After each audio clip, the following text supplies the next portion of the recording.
देलिए जबू हम टाटी रे सुन ठीक छै मिता सुना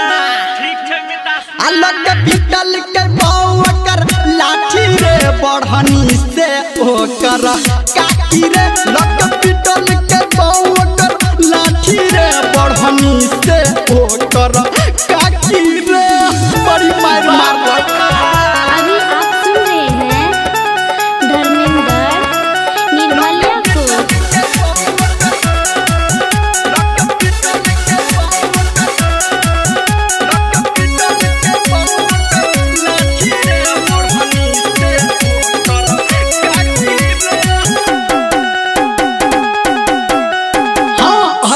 पड़ोसी के बोले लगू रे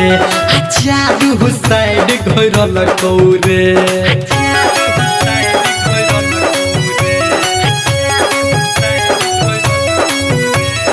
अड़ोसी पड़ोसी के बोले लगू रे चारू साइड घर लगू रे आलात हम कैसे मार के हमारा मुँह कान फूल लगू रे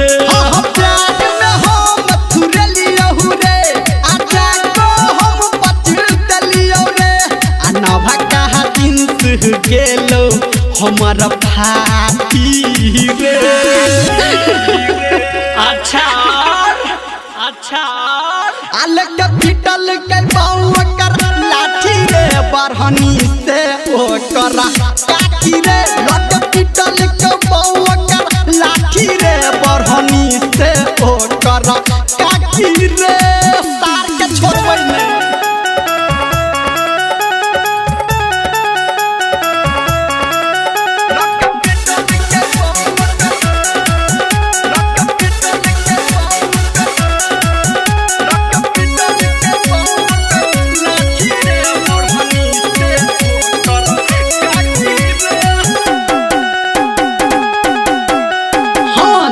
नहीं से भगेल रे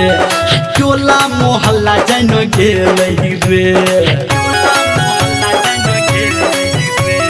चल ठीके छ हाँ जे नहीं से भगेल रे आ टोला मोहल्ला जान गेल रे आ कोना के आबू चलबै हम सगरो सुन घिनेल रे हाँ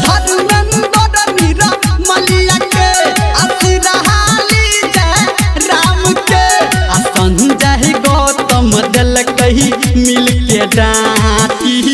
रे हम धरा गेलियो रो मार खेला त खेला मजा लेला ना अलग पिटल के बावकर लाठी रे बढ़नी से ओकर